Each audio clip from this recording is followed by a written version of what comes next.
राजनीतिक सामाजिक सरोकार से भरपूर देश प्रदेश की हर छोटी बड़ी खबरों से करेंगे आपको रूबरू। आइए रुक करते हैं आज के खबरों की ओर। आपके अंदाज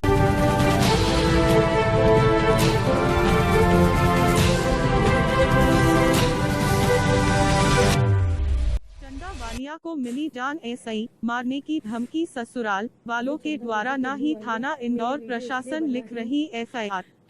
नई सड़क इंदौर मध्य प्रदेश। सनातन पुरातन भारत देश में नारी को सबसे अधिक गरिमामय स्थान दिया गया है। कहा भी गया है कि जहां नारियों की पूजा होती है वहां देवता निवास करते हैं। नारी दुर्गा स्वरूपा है, ममतामयी माँ है, नारी अपराजिता है, नारी अबला नहीं सबला है।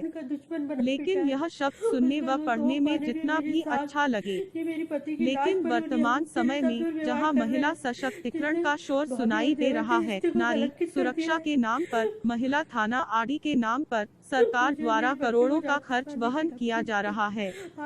लेकिन दूसरी ओर आए दिन महिलाओं के ऊपर बंदचाहर दीवारी में नाना प्रकार के प्रताड़ना, शोषण, मानसिक तनाव के साथ नारी को केवल भोग विलास की वस्तु समझकर हवस बनाने के किस्से सुनकर बड़ा अजीब सा लगता है कि सीता, सावित्री, लक्ष्मीबाई वाले देश में महिलाओं के साथ हो रहा यह किस्सा रोजमर्रा की जिंदगी में अनगिनत है। ऐसा ही एक विवाहिता महिला का मामला नई सड़क जिला इंदौर निवासी चंदा अहलूवालिया पति स्वर्गीय श्री गुरजीत सिंह अहलूवालिया जिला इंदौर नई सड़क क्षेत्र अंतर्गत का है, जहां की स्वर्गीय श्री गुरजीत सिंह अहलूवालिया एसआई 9 अप्रैल 2008 को हुई हिंदू रीति रिवाज के अनुसार आर्य समाज में 7 फेरे लेने के साथ संपन्न हुई।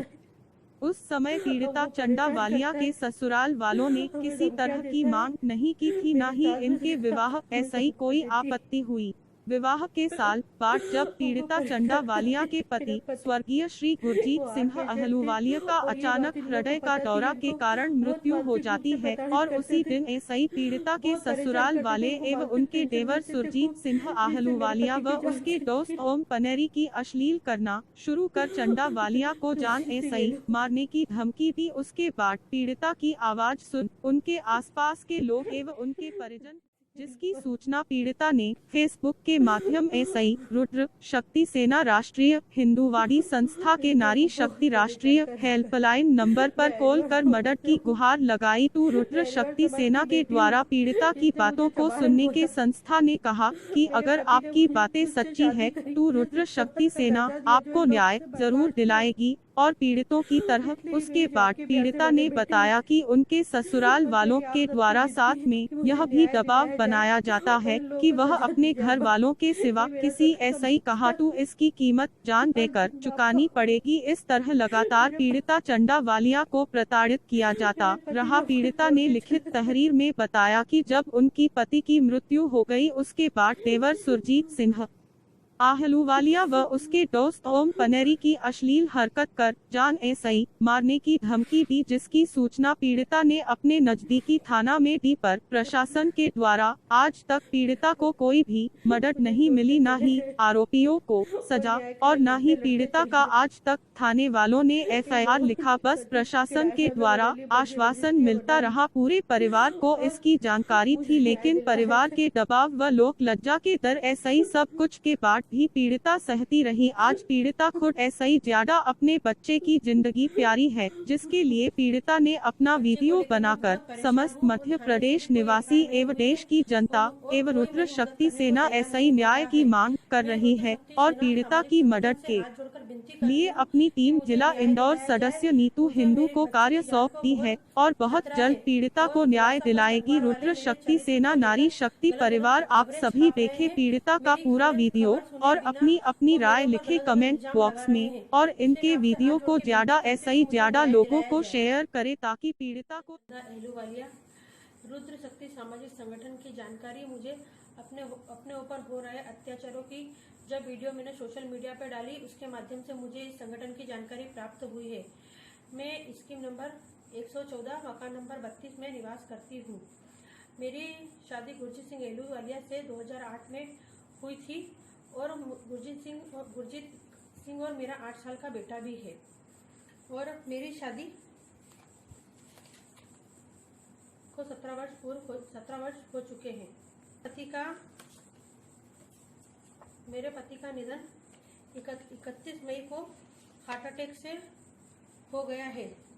उसी दिन मेरी सास जसवंत कौर ने मुझे कमरे में बुलाया और मुझे भंगी चमान की गालियां दी और मुझे कहा कि अब तू मुझे अपने पूरे घर की चाबियां दे। और अब उसी समय मेरे देवर सुरजीत सिंह अहलूवालिया और उनका दोस्त ओम पानेरी भी कमरे में आ गए। उन लोगों ने भी मेरे साथ बहुत बदतमीजी करी, मुझे मादरचोद भैंसचोद की गालियां दी। ओम पानेरी ने मेरे बाल पकड़ के खींचे। उसने बोला कि तुम भंगी लोग हो, तुम चमार लोग हो, अपनी औकात में रहो, तुझे बहुत सरदारन बनने का शौक चढ़ा है, अब तू अपनी औकात में आ जा। उसी वक्त सुरजीत ने मेरा गला दबाया और उसने भी मुझे कहा, मादरचोद अब तेरा पति मर गया है, जो बाहर पड़ा है, तू हमारा क्या उखाड़ लेगी, तू हमारा कुछ नहीं उखाड़ सकती है। मुझे और मेरे बच्चे को जान से मारने की धमकी दी। उसी शाम 31 मई को जब मैं बाथरूम करने गई तो मेरा देवर सुरजीत सिंह मौका पाकर मेरे कमरे में आ गया और अंदर से उसने कुंडी बंद कर ली। जब मैं बाहर वापस आई तो मैं उसको देख के बहुत बुरी तरीके से डर गई। तो उसने मुझे पीछे से छाती से पकड़ लिया और मुझे पलंग पर गिरा दिया और मेरा मुंह दबा दिया और मेरे साथ अश्लील हरकतें करने लगा और मुझे कहने लगा कि अब तुझे मेरे साथ ही रहना है, तुझे मेरे रखेल बनकर ही रहना है। मैं बुरी तरीके से डर गई और रोने लगी और काफ़ी देर तक जब मैं कमरे से बाहर नहीं निकली तो मेरी बहन ममता अंदर आई।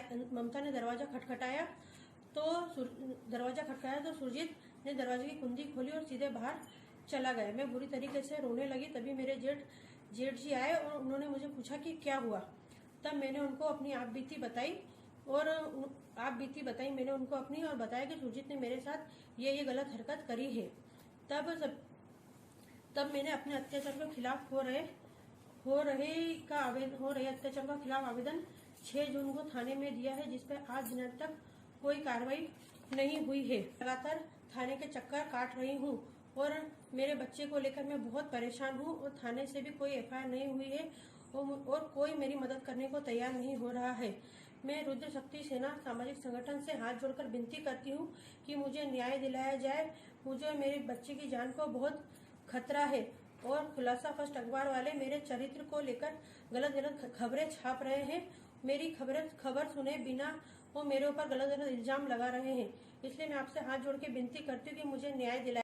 अपनी राय लिखे कमेंट बॉक्स में और इनके वीडियो को ज्यादा लोगों को शेयर करें ताकि पीड़िता को जल्द अपनी राय